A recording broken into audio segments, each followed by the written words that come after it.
Hello students, welcome to solve your knowledge. இன்றைக்கி நம்ம பார்க்க போகிறது 12th ஸ்டாண்டர்ட் மேக்ஸில் எக்ஸைஸ் 6.5ல் ஃபோர்த்து சம். ஸோ நம்மளுக்கு கொடுத்துருக்க ரெண்டு லைனும் இன்டர்செக்ட் ஆகுது அப்படின்னு நம்மளை ப்ரூவ் பண்ண சொல்லியிருக்காங்க. ஸோ ப்ரூவ் பண்ணதுக்கப்புறம் பாயிண்ட் ஆஃப் இன்டர்செக்ஷன் கண்டுபிடிக்க சொல்லியிருக்காங்க. ஸோ ஃபஸ்ட்டு நம்ம இந்த லைன் எடுத்துக்கிட்டோன்னா இதில் x1 y1 z1 அப்படிங்கிறது இங்கே இருக்கிற இந்த பாயிண்ட், அதாவது x minus 3. So x minus x1 தான் ஜென்ரல் ஃபார்ம். அப்போ இந்த 3ங்கிறது தான் x1. ஸோ என்ன நம்பர் இருக்கோ அதை நம்ம சைன் மாற்றி எழுதணும். ஸோ இங்கே -3 இருக்குன்னா நம்ம இங்கே 3 எழுதணும். இங்கேயும் -3 இருக்குது, 3. ஸோ இங்கே z minus 1 is equal to 0ன்னு கொடுத்துட்டாங்க. ஸோ இந்த -1 இங்கிட்டு போச்சுன்னா நம்மளுக்கு +1 வரும். ஸோ எப்பயுமே இந்த லைனில் இசடோட வேல்யூ 1 தான். ஸோ நம்ம பர்மனண்ட்டாகவே ஞாபகம் வச்சுக்கலாம். இங்கே இசடோட வேல்யூ 1. அப்புறம் பேரலல் வெக்டாரோட பாயிண்ட்ஸ், அதாவது b1 b2 b3. இது கீழே டினாமினேட்டரில் இருக்குது, அதாவது 3 -1. இதுக்கு டினாமினேட்டரில் ஒன்றுமே இல்லை, அதோட இது ஈக்குவல் டு 0ன்னு கொடுத்துட்டாங்க. ஸோ இப்படி கொடுத்துட்டாங்கன்னா நம்மளுக்கு இதோட வேல்யூ 0. ஸோ இதே மாதிரி தான் இங்கேயும் நம்ம கண்டுபிடிக்கணும். இங்கே x2 y2 z2.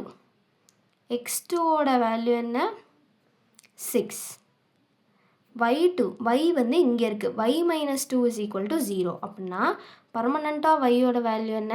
2. ஸோ இங்கே எப்படி z 1ஓ அந்த மாதிரி இந்த லைனை பொறுத்த வரைக்கும் yயோட வேல்யூ 2.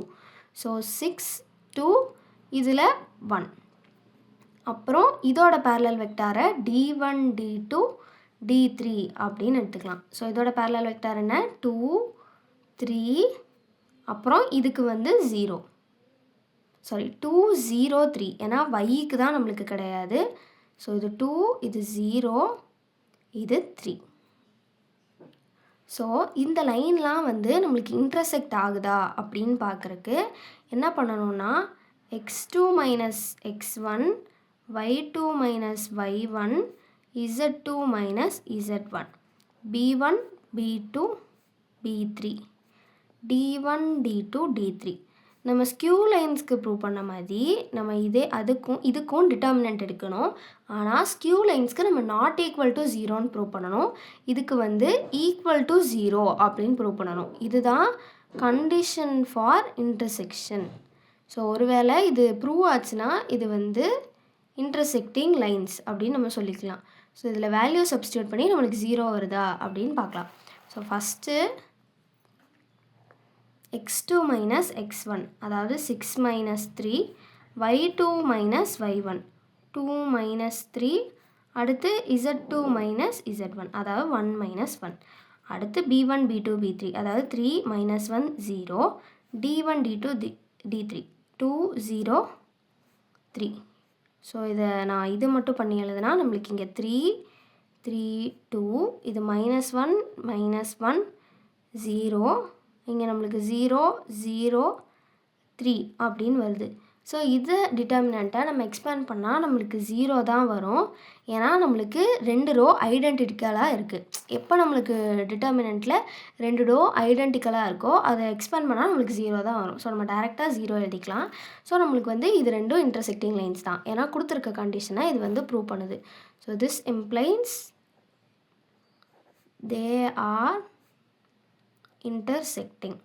ஸோ நம்ம இப்போ இன்டர்செக்டிங் அப்படின்னு கண்டுபிடிச்சிட்டோம். அவங்க என்ன கேட்டிருக்காங்க? பாயிண்ட் ஆஃப் இன்டர்செக்ஷன் கண்டுபிடிக்க சொல்லியிருக்காங்க.